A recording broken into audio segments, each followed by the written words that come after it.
personal healing to deal with. It is not for you to go in and hope that you can heal them. Are you a therapist? Are you a psychiatrist? Hello guys, welcome to my channel. My name is Joya Yowe, and my channel will talk about business ideas, marketing tips, food recipes, lifestyle, comedy.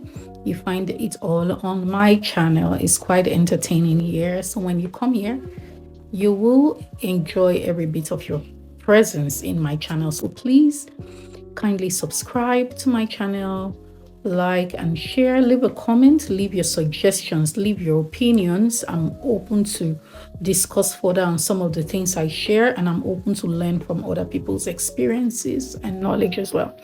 So now today we want to talk about 5 important things you must know before you get married as a woman. I want to start with one of the most important one, which is marriage will determine the rest of your life. Whether you stay in the marriage, forever, or you get divorced, that marriage is what will define the rest of your life. I don't think our family, our parents emphasize that part enough when they talk to us about getting married. I think that is one thing parents need to take more seriously. It's not just about, get married or he has to be a good guy. Listen, marriage determines your lineage of your children. I don't think they even talk to us about the family health history. They don't even go as far as that, because there's a possibility it can, be part of your children's life.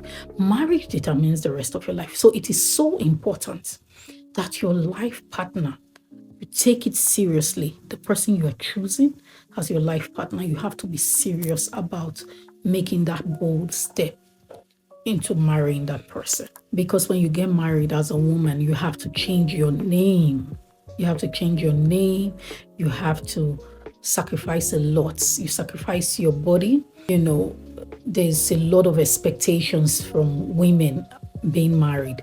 And in as much as some people are lucky to get married to a man who comes to conclusion with them that there is no gender role in marriage, let me tell you the truth, as an African woman, even when they agree with you and you go in, you will still find yourself doing those roles that you said they are not gender specific.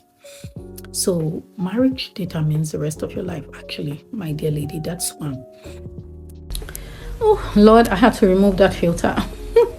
Okay, so let's continue. So number 2, another important thing that you need to know before getting married as a woman is, do not share every information about your past life with your partner. What? Now, there are certain things you need to do that brings peace to your home, and some of them might not be, friendly to the ears, but trust me, one of the things that you need to do to avoid problems in your home is not to bring in every information about your past life and relate to your partner. Avoid being tempted to do that, because trust me, he's human. We are all humans. He will one day use them against you. Oh, Jesus. Number 3, even if you come from like the worst family in this world, please do not present your family to your partner as people who you don't like or are not good. You must always make it look like you are protected. You have a strong family backing. Do not give space for your partner to see you as someone who is an easy target, because your family backing is not solid. No matter how bad the situation is from home, it's best not to talk too much about your family than talking negatively about them. Do not let your partner feel like you do not have a strong family backing. Okay, that's very important, because you see a lot of women, young ladies that go through abuse in their marriage. If you check, you would see that somehow the guy feels comfortable because of maybe the immediate family he has seen. Either there's no wealth and they depend on him too much financially, or he has seen that maybe she's an orphan, or he has seen that she's not in good relationship with the family. So they see you as an easy target because they feel like there's nobody who's going to come correct them for anything they do to you. So please do not let your partner feel like you do not have a strong family backing. So that's number 3. Now, number 4, when you're dating someone and while you're dating, you're seeing some signs about the person that you think is a bit of a challenge for you, but you're blinded with love, and because of that love and the interest of wanting to just get married, you convince yourself somehow that you'll be able to change the person. Whatever you see while you're dating, multiply it times 10. That is what you will see when you get married. Oh, Jesus. If while you people are dating, he yells at you over any little thing, when you get married, it will increase too. When you people are dating, if you see that, he likes to keep malice over any little thing, when you get married, he will go, say he's pissed off, you can go for 2 days, 3 days, you won't see him.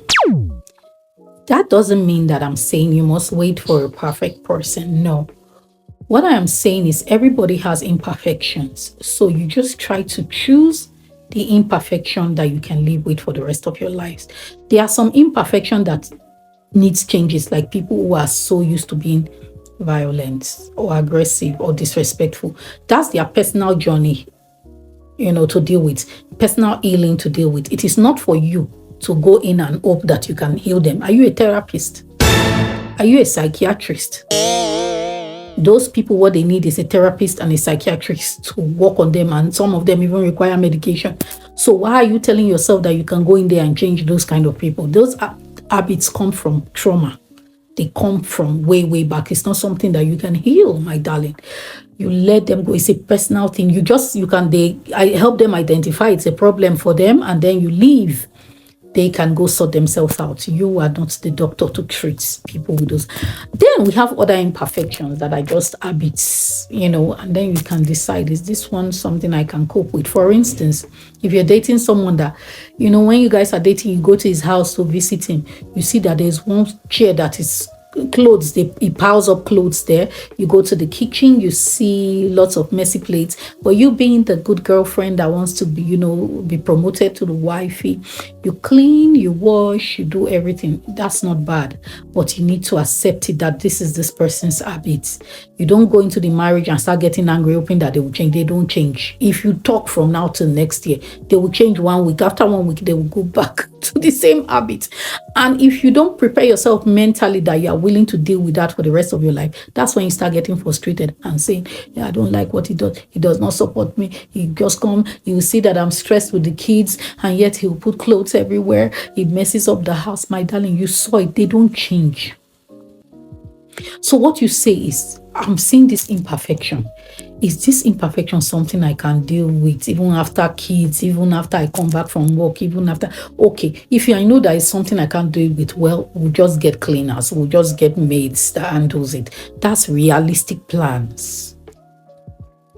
There are a lot of things you just have to know so that you have peace in your home. Don't stop overlooking things and hoping to change. When you go in, your home becomes wrestling with ring because you were hoping things were going to change, but you got in and it got worse. That's you being unrealistic about what your expectations.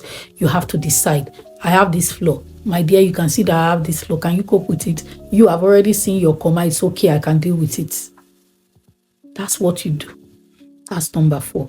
Everything I recorded didn't stay, so I'm going to repeat it again. So I was talking about point number 5, and I say it is one of the most important points on all the points, which is women. I know that before you get married, there are 2 very important decisions you need to make with your partner before you get married. And one of them is your finances, how you guys can work together based on your incomes and what you would need to do to improve. And then the second one is the number of kids you want to have. One of them is there are more than 2, but at least these 2 are top 2s. The number of kids you want to have when you get married. Now, I know when you women are excited and the man is saying, I want 5 kids, I want you to, okay, we'll have 5 kids. I'm thinking 4, let's have 4. How about 4? And then you get married and you start opening your leg and you just, pew, pew, pew, pew. Let me tell you something, women. Men do not have the same bonds and connection with children like women. Men don't send children like that. Men like children just because they need to prove to the world that they are functioning. You know what I'm saying? Secondly, just to carry their names, to identify that I have, that's it. Women, we have deeper bonds when it comes to having children. It's like we feel like there's a part of what we are looking at, a part of us in front of us. We are attached, we are so in love with our kids. It's different. So now, before you have kids, know that a man can wake up and divorce you one day. And because they don't have strong attachments to children, they can walk away and leave the 5 kids that you have with you.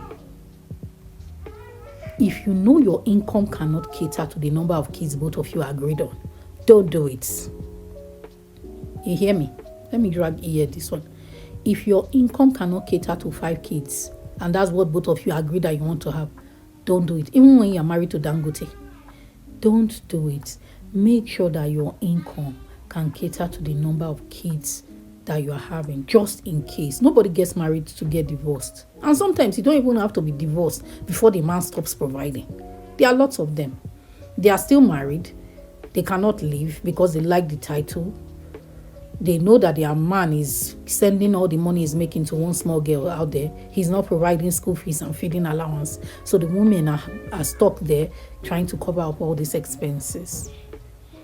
So when situations like that happens, God forbid, but when it happens, can you cater to the children? Everybody has fantasies of the lifestyle you want to give to your kids. Will your income be able to give that to the kids? If no, then don't do it. Make sure the number of kids you're having, your income can cover it. And if you're not earning anything, do not attempt having kids, even when your husband is providing. Tell him, honey, please, I want to do something. I would like to support the home. When kids start coming in, it's going to be a different ball game. Expenses will go up. And I'm not saying I'm going to take up all the responsibilities, but I would love to play a role in supporting the home, because it also gives you respect as a woman in the home when you have something doing, So like as I was saying, queens, having something to do even brings respect to you to the home. In the home, it brings a lot of respect to you as a woman when you're contributing. So please just make sure that your income can cater to your children. In case anything happens, you still will be able, because you know what happens in divorce. There's something someone I know said. She said, when it comes to divorce in Africa, in Nigeria, let me not say Africa, when it comes to divorce in Nigeria, whether the woman was wrong or right, the woman suffers. It is the woman who suffers more after divorce. You know why? Because when divorce happens, it is the woman who moves out of a space that she has lived in for years. She's the one who has to move out and then go and get a new space to start living and start from scratch. And sometimes the man leaves the children with her, so she starts catering to those kids alone. And even if he's contributing financially, it's different. It's different. It is the woman who suffers. And some of them, they were in that marriage, they did not bother building their self, they did not bother having any career. So those ones go out and then they start struggling with kids in hand and start looking for how to start afresh. It is never easy for a woman after divorce in Nigeria. So now that we are more knowledgeable about things and we can share ideas with each other, this is one of the important things you must take seriously. Putting your finances in place for in case of unforeseen circumstances, even if you have the best husband in the world who provides everything for you and the kids. So that's all I have to say for now, guys. Please don't forget to subscribe to my channel. I've had my YouTube for a long time, but I've never taken content creation into consideration until recently, which is just about a month ago. So please, guys, support me. subscribe to my channel, leave comments, let's share suggestions. If you're against everything I've said, you can leave your comment below and then we can discuss further. If you're in support, give me a thumbs up, and please also you can share the video with anyone you feel can relate to any of the things I've talked about. I love you guys. I will make sure to post as much content here as possible every day. Every day I would have content posted here, so please put your notifications on.